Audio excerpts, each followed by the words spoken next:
ان کی آپ سمجھیے کہ FIR درج ہو چکی, صحیح, ان کی انکوائری ہو چکی, ان کا چالان مرتب ہو چکا, صحیح, اب کورٹ مارشل کی کارروائی ہوگی, ان کو صفائی کا موقع ملے گا, اچھا, اور جو ان کے خلاف جو پروسیکیوشن ہے وہ بھی اپنے دلائل پیش کرے گی, اور اس کے بعد ان کو کیا سزا دی جاتی ہے, کیا ان سے رینک واپس لے لیے جاتے ہیں, کیا ان کی پینشن ضبط ہو جاتی ہے, کیا ان کی ساری مراعات ختم ہو جاتی ہیں, کیا ان کو قید کی سزا جو عمر قید سے شروع ہو سکتی ہے, کسی 10 سال 12 سال 14 سال 2 سال 1 سال اب سزا ہو سکتی ہے.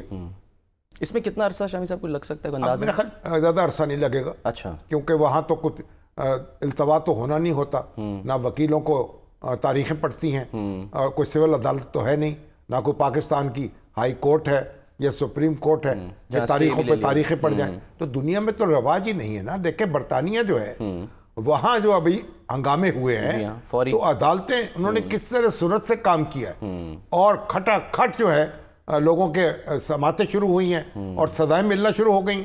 اور ہمارے ہاں جو وکیل جو ہیں ان کا جمع غفیر جو ہے انہیں عدالتوں کو گھیرے میں لے لیتا ہے, اور عدالتیں جو ہیں وہ ان کو ان کی تاریخیں دیتی ہیں اور معاملے الجھتے چلے جاتے ہیں. تو ہمیں یہ سارے جو ناز نخرے ہیں یہ پاکستانی قوم اٹھا نہیں سکتی. اب یہ سب ختم کرنے ہوں گے اور انصاف دینا ہوگا اور جلد دینا ہوگا, اور فیصلے بھی جلد کرنے پڑیں گے. یہ نہیں آپ سٹے دے کے اور لمبی تان کے سو جائیں. تو بہرحال اس وقت تو یہ معاملہ جو ہے اب فوجی عدالت کے پاس ہوگا, اور یہاں تو اب ایسا بھی نہیں ہے کہ وہ آئیں گے سول عدالت میں میری بات سنیں, ایسی بات بھی نہیں ہوگی. اب دیکھنا یہ ہے کہ بعد از ریٹائرمنٹ جو ان کی مصروفیات ہیں ان کی تفصیل کیا ہے, اس میں کون کون ملوث ہے اور کہاں کہاں ان کے ڈانڈے ملتے ہیں. ظاہر ہے جو ان کی مصروفیات ہوں گی یا ان کی حرکات ہوں گی یا سکنات ہوں گی وہ ہوا میں تو نہیں ہوں گی نا. کسی کو فائدہ پہنچانا چاہتے ہوں گے, کسی کو نقصان پہنچانا چاہتے ہوں گے, کیا فوج کے ڈسپلن کو متاثر کرنے کی کوشش کر رہے تھے, کیا کوئی سیاست کر رہے تھے, کیا کوئی سیاسی رہنما کے ساتھ جڑے ہوئے تھے, یا اس سے کوئی ساز باز کر رہے تھے, یا اپنے طور پر فی سبیل اللہ جو ہے وہ لگے ہوئے تھے. یہ ساری باتیں جو ہے ابھی تو دیکھیں. آج سر عطا تارڑ صاحب نے ہمارے بہت سے جی آپ کا جگہ رکھ لیں, میں انہوں نے جو کہا ہے اس سے متعلق میں وہ چاہ رہا تھا کہ آپ کو سنا دوں. ابھی تو دیکھیے PTI نے تو کوئی رد عمل دیا نہیں, انہوں نے کہا یہ فوج کا معاملہ ہے. نواز شریف صاحب بھی خاموش ہیں, اور خاموشی ہونی چاہیے. یہ فوج کا معاملہ ہے, اس میں بولنے کی کوئی ضرورت نہیں ہے. جب مقدمہ چلے گا, تفصیلات سامنے آئیں گی, حقائق سامنے آئیں گے تو پوری قوم کو پتہ چل جائے گا. لیکن بہرحال اب بہت سے ہمارے دوست جو ہیں وہ انگلیاں اٹھا رہے ہیں 9 مئی کے واقعات پر عمران خان ان کی طرف اشارہ کر رہے ہیں. لیکن عمران خان صاحب نے ڈٹ کے کہا ہے کہ ان کا کوئی لینا دینا نہیں ہے. انہوں نے کہا یہ تو نواز شریف صاحب جو ہیں ان کے اور باجوہ کے درمیان جب ساز باز ہو گئی تو پھر انہوں نے فیض حمید کو فارغ کر دیا, یہاں سے ان کو ٹرانسفر کر کے پشاور بھیج دیا جائے. تو یہ اب فوج کے جو انٹرنل معاملات ہیں یہ بھی بہت پیچیدہ ہیں اور بہت افسوسناک ہیں جو تفصیلات ہمارے سامنے آتی ہیں. جو سر محتاط رویہ اختیار کیا ہے, تھوڑا سا میں دکھانا چاہ رہا ہوں کہ آج کیا فرما رہے تھے عطا تارڑ صاحب. اب عمران خان صاحب جو انہوں نے کہا ہے انکوائری کریں اور جو CCTV فوٹیج ہے وہ سامنے لائیں. بہرحال ہمیں نہ انگلی اٹھانے کی ضرورت ہے, اچھا, نہ کسی کو بری کرنے کی ضرورت ہے, نہ کسی کو پر الزام لگانے کی ضرورت ہے. ہماری صرف گزارش یہ ہے ISPR سے بھی اور ہماری افواج پاکستان سے بھی کہ وہ تفصیلات کو منظر عام پر لے آئیں, کچھ لوگوں کو بتا دیں وہ کون سے معاملات ہیں جن میں جنرل فیض حمید ملوث تھے, انہوں نے کیا کیا ہے, ان کے شرکائے کار کون تھے, اس سے بینیفیشریز کون تھے, کس کو نقصان پہنچانا مطلوب تھا. یہ سب باتیں جو ہیں جب ہمارے سامنے آئیں گی تو پھر ہمیں اظہار خیال میں آسانی ہوگی. اس وقت ہم اندھیرے میں تیر چلانا نہیں چاہتے اور کوئی اپنے دل کے پھپھولے نہیں پھوڑنا چاہتے, نہ کسی دوسرے کے پھپھولے ان کو پھوڑتے ہوئے ان کو پھوڑنا چاہتے ہیں. سر لیکن بیسڈ آن جیسے سینئر صحافی ہیں نا حامد میر صاحب, وہ ایک خبر دے رہے ہیں, بیان کر رہے ہیں کہ جی ایک تو یہ کہہ رہے ہیں کہ اس کا فائدہ جو ہے وہ پی ٹی آئی کو ہوگا کیونکہ وہ بہت زیادہ انٹرفیئر کر رہے تھے فیض حمید صاحب پی ٹی آئی میں, یہاں تک کہ بہت سے جو رہنما تھے وہ قیادت سے ملنے گئے اور جا کے انہوں نے اڈیالہ میں کہا کہ بھائی ہم کیا کریں. انہوں نے کہا آپ ان سے مطلب کنارہ کشی اختیار کر لیں, یہی کر سکتے ہیں. یہ بھی تو ایک دیکھیں نا ایک اطلاع ہے نا جس کی بھی تو چھان بین ہونی چاہیے نا, کہ وہ فی سبیل اللہ لگے ہوئے تھے. اچھا پی ٹی آئی کے معاملات میں یعنی وہ چاچا خام خواہ تھے. موٹیو یعنی آپ کہہ رہے ہیں کہ کچھ نہ کچھ کیسے چاچا خام خواہ تھے یا کسی کے اشارے پر لگے ہوئے تھے, یا لگے بھی ہوئے تھے یا نہیں لگے ہوئے, تو یا اتنے احمق تھے کہ وہ چاہتے تھے کہ اپنے انقلاب برپا کر سکتے تھے. تو جو کچھ بھی ہے دیکھیں ہمارے ہاں بدقسمتی یہ ہے کہ ہمارے یہ اعلیٰ عہدوں پہ جب لوگ فائز ہوتے ہیں تو ان کے معاملات پر دیکھا نہیں جاتا اچھی طرح. اور جو فائز کرنے جب یحییٰ خان کا معاملہ آیا تو ایوب خان کو سب بتا دیا گیا. اچھا کہ ان کی مصروفیات کیا ہیں, شراب و شباب کے وہ شوقین ہیں, اس کے باوجود انہوں نے ان کو مقرر کر دیا چیف آف آرمی اسٹاف. ان کا خیال تھا کہ یہ کمانڈر ان چیف مقرر ہو جائیں گے, اپنے مشاغل میں دھن رہیں گے اور ان کے معاملات میں مداخلت نہیں کریں گے. اب دیکھیں جب پرویز مشرف جو ہیں جب ان کی تقرری ہونی تھی اس وقت بھی ایجنسیوں نے بتایا بھئی ان کے معاملات تو بڑے معاملات ایسے ہیں جو جن پہ گرفت ہو سکتی ہے, قابل اعتراض سرگرمیاں ہیں ان کی. اور لیکن اس وقت آ گیا نہیں, یہ تو اردو سپیکنگ ہیں, ان کی تو فوج میں جڑیں نہیں ہوں گی تو کمزور ہوں گے, تو پھر ان کو مقرر کر دیا جائے. حالانکہ فوج جو ہے اس میں نہ کوئی اردو سپیکنگ ہے, نہ کوئی مہاجر ہے, نہ کوئی پنجابی ہے, نہ کوئی پشتون ہے. ہماری فوج جو ہے اس میں سب فوجی ہیں, پاکستان کے سپاہی ہیں الحمدللہ. تو ڈسپلن ان کا اپنا ہے.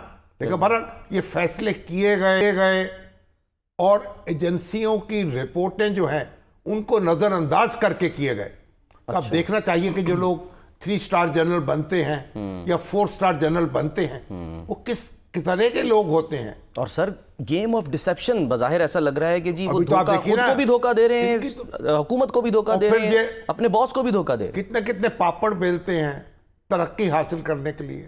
اب باجوہ صاحب کے بارے میں کیا تفصیلات سامنے آ رہی ہیں اور کس طرح قانون کو, قاعدے کو, ضابطے کو نظر انداز کر رہے تھے. خواجہ آصف صاحب کہہ رہے ہیں کہ خود بننا چاہ رہے تھے, یعنی کہ ان کو بھی بائی پاس کر کے فیض حمید صاحب بننا چاہ رہے تھے. وہ کہتے ہیں فیض حمید بننا چاہتے تھے آخری 24 گھنٹے. یہ ہمیں سارا معاملہ یہ طے ہی کر دینا چاہیے, یہ طے کر دیں کوئی ایکسٹینشن نہیں ہوگی.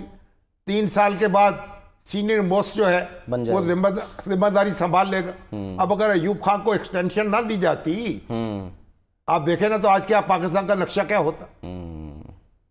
اگر پاکستان جو ہے وہ اس پہ پھر وہ کہتے ہیں نا ہمارے جنرل عاصم صاحب کہتے ہیں نا, عاصم منیر صاحب, کہ فساد فی الارض جو ہے پیدا کرتے, تو پہلا فسادی کون تھا پاکستان کا؟ جنرل ایوب خان, جس نے ہمارے اجتماعی نظم کو توڑا, جس نے ہمارے دستور کو پامال کیا. لیکن کیا وہی ملک کے وسیع تر مفاد میں. اور کیا وسیع تر؟ یہ فسادی یہی ہوتے ہیں. اچھا فسادی کہتے ہیں ملک کے بڑے مفاد میں کر رہے ہیں. اسی لیے انگریزی کا محاورہ ہے نا, جہنم کا راستہ جو ہے وہ نیک خواہشات سے عبارت ہوتا ہے. تو ڈسپلن کو توڑنا, نظم اجتماعی کو توڑنا, یہی تو فساد ہے. وہ سکندر مرزا نے توڑا یا ایوب خان نے توڑا. فسادی نمبر 1 ان کو کہہ لیجئے یا ان کو کہہ لیجئے. اس کے بعد تو جو پھر جس نے آئین توڑا ہے وہ تو فسادیوں میں شمار ہوگا. اور جب ان فسادیوں کو مقرر کیا جاتا ہے تو پھر دیکھا نہیں جاتا, پھر صرف ان کی وفاداری دیکھی جاتی ہے. یہ جناب یہ تو بس ہمارے وفادار رہیں گے. اب جنرل ضیاء الحق کا جب تقرر ہوا 8ویں 9ویں نمبر سے اٹھا کے ان کو بنایا گیا. اور وہ ہمارے کیوں بنایا گیا کہ ان کا خیال تھا کہ بس یہ تو نمازی ہیں, نماز پڑھتے رہیں گے, مصلی میں بیٹھے رہیں گے اور ہماری طرف آنکھ اٹھا کے نہیں دیکھیں گے. نتیجہ کیا نکلا؟ انہوں نے شرابی سے توقعات لگا لی, انہوں نے نمازی سے توقعات لگا لی, اور ایوب خان بھی ان کا بھی بٹھا بیٹھا اور بھٹو صاحب کا بھی بٹھا بیٹھا. یحییٰ خان نے ان کی حکومت دولی کی اور جنرل ضیاء الحق نے بھٹو صاحب کو گھر بھیج دیا اور اس کے بعد پھر اللہ میاں کے پاس بھیج دیا. تو بات یہ جس ہے پر احسان کرو یہ ہمیں اس کے شر سے بچو. غور کرنا چاہیے. یہ جب لوگ چھان پھٹک کر اتنے کیوں آگے بڑھتے چلے جاتے ہیں, کیوں ترقیاں پاتے چلے جاتے ہیں, جن کے اندر لالچ بھری ہوتی ہے, ہوس بھری ہوتی ہے, جو ان کے حب مال ہوتا, یہ مال کی محبت ہوتی ہے, یہ لوگ جو ہیں یہ نہیں زیب دیتا بڑے مناصب پر فائز ہوں اور مملکت کے معاملات جو ہیں ان کے ہاتھوں میں دیے جائیں. بہرحال جب یہ تفصیل آئے گی ہم اس کا انتظار کریں گے. اچھا, ہم کوئی اپنی پتنگیں نہیں اڑائیں گے, ٹھیک ہے, اور اس لیے نہ کوئی کہانیاں سنائیں گے. ہمارے پاس بھی بہت کچھ ہے سنانے کے لیے, ہوتا ہے آپ کے پاس, ٹھیک ہے نا, لیکن ہم اس کو سناتے نہیں ہیں کیونکہ کہانیاں سنانے کے لیے ہم نہیں یہاں بیٹھے. ہم حقائق, فیکٹس اور فیکٹس پر بات کرتے ہیں اور انہی کی طرف لوگوں کی توجہ مبذول کراتے ہیں. تو جنرل اب دیکھیے نا, تو پہلے تو یہ بھی پوچھنا چاہیے جو چیف جسٹس صاحبان ہیں, جو ہمارے سیاسی رہنما ہیں, جو چوری چھپے ملتے ہیں بڑے ان اعلیٰ افسروں سے اور کیا کیا باتیں کرتے ہیں, ان کی ملاقاتوں کا کوئی ریکارڈ نہیں ہوتا. رات کے اندھیروں میں کیوں ملتے ہیں, کیوں ان کی ملاقاتوں کا ریکارڈ نہیں ہوتا, کیوں ان کے منٹس نہیں لیے جاتے. تو ایک زمانہ تو تھا کہ چیف آرمی سٹاف سے کوئی شخص ملتا تھا, کوئی فورن ڈپلومیٹ ہو یا کوئی ملک کے اندر والا, تو اس کے منٹس لیے جاتے, ریکارڈ ہوتا تھا ہر چیز کے کیا بات ہوئی, ریکارڈ پہ آ گیا. تو یہ سارے ہم نے تماشے لگائے ہیں, اداروں کو خراب کیا ہے, اور رات کے اندھیروں میں چھپ چھپ کے ملاقاتیں کی ہیں, گھاتیں لگائی ہیں, وارداتیں کی ہیں. یہ ختم ہونی چاہیے. اور کیا چیف جسٹس کا کیا کام ہے کہ وہ ISI کے چیف سے ملے اور رات کی تاریکی میں ملے یا دن کے اجالے میں ملے, اس کو تو یہ سارے کام اب ختم ہونے چاہیے. بسم اللہ تو صرف سزا دینی کافی نہیں ہے, اس سے فرق پڑے گا نا, جو اتنا بڑا سٹیپ لیا ہے. فرق تو پڑے گا, لیکن آئندہ جرات نہ ہو سکے کسی کو. قاعدے اور ضابطے جو ہیں ان کو فالو کیا جائے. یہ نہیں ہے کہ اپنی شادیاں آپ کی شادیاں ایسے ہوں جیسے جناب ملکہ برطانیہ یا بادشاہ برطانیہ کے بیٹے بیٹی کی شادی ہو رہی ہے, رائل شادی, اور ان کو بھی وہ تحفے وصول کرنے کی اجازت نہیں ہے جو یہاں ہوتے ہیں. یہ سارے ہمارے ججوں نے جو کام کیے ہیں, ہمارے جرنیلوں نے جو کام کیے ہیں, ہمارے سیاستدانوں نے جو کام کیے ہیں, وہ سب اب ان پر نقطہ لگنا چاہیے. فل سٹاپ. ٹھیک ہے. اچھا سر, فی الحال فل سٹاپ جو ہے وہ تو نہیں لگتا نظر آ رہا, کیونکہ جو اپوزیشن ہے وہ اکٹھی ہو رہی ہے, اتحاد بنا رہی ہے. کل بھی ایک ملاقات ہوئی اور اب تو تجویز یہ آ رہی ہے کہ مولانا فضل الرحمان صاحب اس کی جو ہے وہ قیادت کر لیں. مولانا جو ہمارے محمد علی درانی صاحب ہیں, جی وہ بھی مولانا ہیں نا. اچھا, پاسبان میں رہے, پیش ہیں وہ, قاضی حسین احمد صاحب کے نصر راست تھے, قاف لیگ میں بھی رہے, پھر قاف لیگ میں چلے گئے نا, مگر مشرف صاحب ان کی بنیاد تو وہیں سے آئی, خمیر تو وہیں کا ہے, جماعت اسلامی کا. تو انہوں نے اسلام آباد کلب میں ایک بڑا کٹ کیا, لیکن ٹی وی پہ چل گیا جناب, اپنے گھر پہ بلایا. اچھا, مجھے تشویش ہوئی یار اتنا بڑا گھر انہوں نے اسلام آباد میں کیسے بنا لیا. تو معلوم ہوا نہیں کلب میں اکٹھے ہوئے تھے. بات ہوئی آپ کی؟ ہاں میری بات ہوئی. کیا فرماتے ہیں سر؟ بھئی ابھی تو بات یہ ابھی ان سے تعلق ہے, نگاہوں سے نگاہوں تک والی بات ہے. اچھا, اب یہ لوگ مل رہے ہیں, اکٹھے ہو رہے ہیں, اور یہ ہمارے جو محمود خان اچکزئی ہیں, جی سر, اور یہ جو ہمارے اسد قیصر ہیں, یہ یہاں لاہور بھی آئے تھے نا. جی ہاں بالکل. اور ہمارے سہیل وڑاج صاحب نے گھر پہ ان کو ناشتے پہ مدعو کیا, میں بھی حاضر تھا وہاں. تو میں نے بھی ان سے گزارش کی, سہیل صاحب تو یونٹی گورنمنٹ بنانا چاہتے ہیں, وہ سمجھتے ہیں سارے مل کے حکومت بن جائے اور پھر معاملات کو آگے بڑھائے. تو میں نے تو ان سے یہ عرض کیا تھا اچکزئی صاحب سے کہ بھائی آپ پہلے اپنا ایک نظم قائم کر لیں, اپنی ایک تنظیم تو بنا لیں نا اتحاد کی. اچھا, اس کے سپریم کونسل بنا لیں, اس کے قواعد و ضوابط طے کر لیں. اب یہ تو نہیں نا ہر بات کے اوپر آپ قاعدے نمبر 804 کی طرف دیکھتے رہیں اور وہ آپ کی طرف دیکھتے رہیں. آپ اپنے فیصلے خود کریں, لوگوں سے رابطے کریں. اور پھر یہ بھی ہوا کہ بھئی آپ دیکھیے محمود خان اچکزئی, بھائی ان کے والد جو ہیں عبدالصمد خان اچکزئی, 27 سال قید کاٹی انہوں نے پاکستان بننے کے بعد. 27 سال بڑا عرصہ ان کو بلوچی گاندھی کہا جاتا تھا، ٹھیک ہے نا، خان عبدالغفار خان سرحدی گاندھی کہلاتے تھے. بھئی ٹھیک ہے کانگریس کے ساتھ تھے، لیکن اس کا مطلب یہ 27 سال اتنا بڑا سیاسی کارکن اور رہنما، اور 27 سال آپ نے جیل میں بند رکھا. پھر دیکھیں نا خون کے کتنے گھونٹ پیے ہوں گے. صحیح بات ہے. اور ابھی جگر جو ہے اس کو تھام کر وہ لگے ہوئے ہیں. دستور کی حاکمیت ہونی چاہیے، آئین کی حکمرانی ہونی چاہیے. تو ہم نے کہا حضور آپ اپنا نظم قائم کر لیں. تو دیکھیں وہ تو ان کی صدارت کس کے پاس آ جائے، اچکزئی صاحب کے پاس آ جائے یا مولانا فضل الرحمان کے پاس آ جائے. کئی تو ایسا ہوتا ہے نا کہ صدارت بدلتی رہتی ہے. اچھا. بعض اوقات تو ایسا ہوتا ہے کہ ہر مہینے شروع ہی نہیں ہوا تو صدارت ہر مہینے نیا کنوینر آ جاتا ہے. ہر سال کے لیے ایک سال کے لیے ایک بندہ منتخب ہو جاتا ہے. جو اصل میں جو سب سے چھوٹی پارٹی کا سربراہ ہوتا ہے نا، عام طور پر اس کو اتحاد کی قیادت دے دی جاتی. اچھا. جیسے بڑی بڑی پارٹیاں کٹھی ہوئی تھیں ایوب خان کے خلاف، ٹھیک ہے، تو قیادت جو ہے نوزاد نصر اللہ خان کے پاس آئی ہے. ٹھیک ہے. کوئی چھوٹی سی پارٹی تھی ان کی، پاکستان جمہوری پارٹی، اس سے پہلے عوامی لیگ 8 نکاتی تھی. ان کا چلو یہ چھوٹی سی جماعت ہے، اس کے کوئی زیادہ آرزویں نہیں ہوں گی، اس کو آپ چیئرمین بنا لیں. پی ڈی ایم میں بھی سر جب اب محمود خان اچکزئی ہوں یا مولانا فضل الرحمان ہوں، پہلی بات یہ ہے اپنا نظم قائم کریں، اپنا ڈھانچہ بنائیں، اپنے قواعد و ضوابط مرتب کریں، پھر لوگوں سے رابطے بھی کریں. صحیح ہے. اچھا سر میں مطلب یہ کیا اچھا ہوتا، محمود خان اچکزئی سے تو سب کی دوستی ہے، نواز شریف صاحب سے مل سکتے ہیں. اور میں تو سمجھتا ہوں کہ ہماری جو بہن ہے یا بھتیجی ہیں بی بی مریم، یہ ان کو فون کرتی. اچھا. ان کو چاچا آپ آئے ہیں چائے کی پیالی پی لیں ہمارے ساتھ. اچھا. تو کیا بات ہے بھئی، اپنی روایات بھی تو ہے نا. بالکل. پشتونوں کی اپنی روایات ہیں، ہم پنجابیوں کی اپنی روایات ہیں. اچھا سر کل کی جب فوٹیج آئی جہاں وہ ایک دوسرے کے ساتھ کوئی ٹینشن کم کریں، کوئی میل ملاقات شروع کریں. اور میں نے ان سے بھی کہا اچکزئی سے آپ مل کے جا کے جیل میں ملیں عمران خان سے، پھر ملے نواز شریف سے، ملے آصف علی زرداری سے.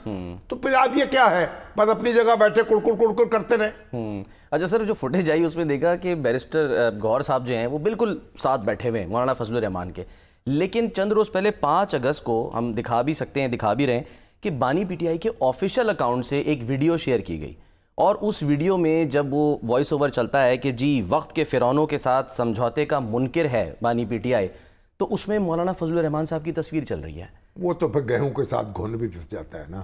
تو سر نکال دیتے، ان کو فرعون بھی کہہ رہے ہیں اور ان کے ساتھ بھی بیٹھ رہے ہیں. نہیں ایسے وہ تو چھوٹے سے ہوں گے نا، ایسے کو سر یہ بڑا میٹر کرتا. مطلب دیکھیں نا بانی پی ٹی آئی کا آفیشیل اکاؤنٹ، اور وہ شیئر کر رہے ہیں 5 اگست کو کہ 1 سال ہو گیا، اور یہ وجہ ہے کہ وہ اندر ہیں ابھی وقت کے فرعون. ہم تو پرنٹ میڈیا کے لوگ ہیں نا. اچھا. ہم کہتے ہیں پروف کی غلطی ہو گئی. پروف کی غلطی ہو گئی. اچھا. غلطی نہیں لگائی. کوئی بات نہیں. اب میرے خیال اب تو فرعون نہیں سمجھتے ہوں گے نا، بیٹھے ہوئے ساتھ. نہیں اب تو ان کے ساتھ ہے نا. اب تو موسیٰ کی طرح دیکھ رہے ہیں ان کو، مسیحائی. اب تو سمجھتے ہیں کہ ان کے پاس حضرت موسیٰ کے پاس ید بیضہ تھا نا، تو اب تو وہ سمجھتے ہیں کہ یہ ان کے پاس ید بیضہ ہے. یہ جو اور وہ سامری جو ہیں ان کے سانپوں کو کھا جائیں گے.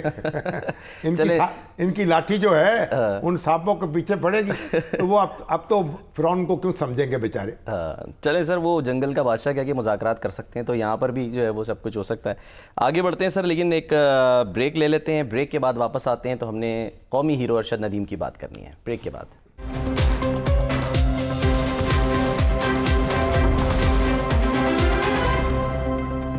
Welcome back. شامی صاحب، قومی ہیرو ارشد ندیم، ایک تو ان پر انعامات کی بارش، اور آج سرکاری مہمان ہوں گے.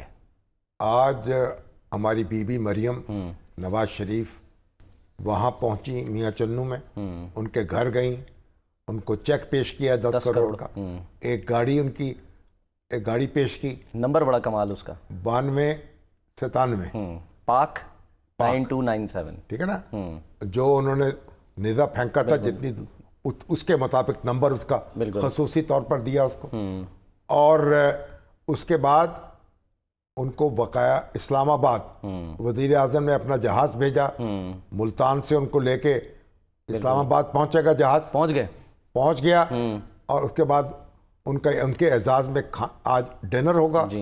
کل صبح وہ وزیر اعظم کے ساتھ مل کر پرچم کشائی کریں گے. 14 اگست کے موقع پر جو ہمارا پرچم لہرایا جاتا ہے تو جناب ارشد ندیم جو ہے زندہ باد، اس نے پوری قوم کو ایک نئی زندگی دے دی ہے اور ایک قوم کو ولولہ دے دیا ہے۔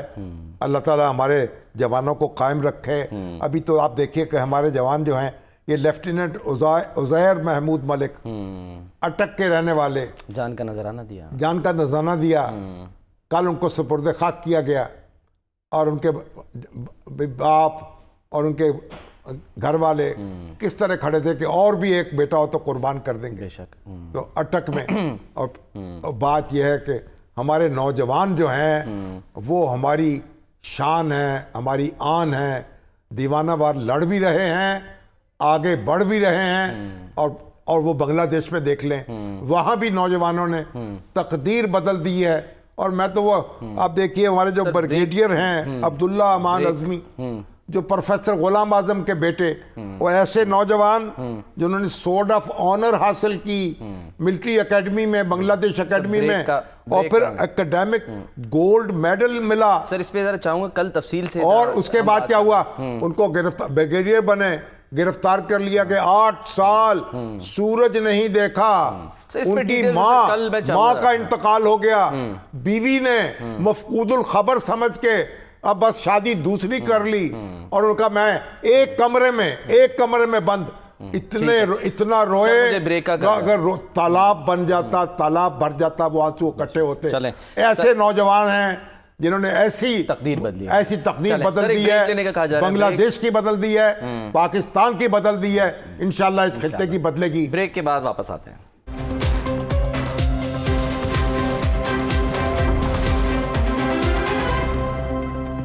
پروگرام کا وقت ختم ہوتا ہے، ناظرین اپنا خیال رکھیے، اللہ حافظ۔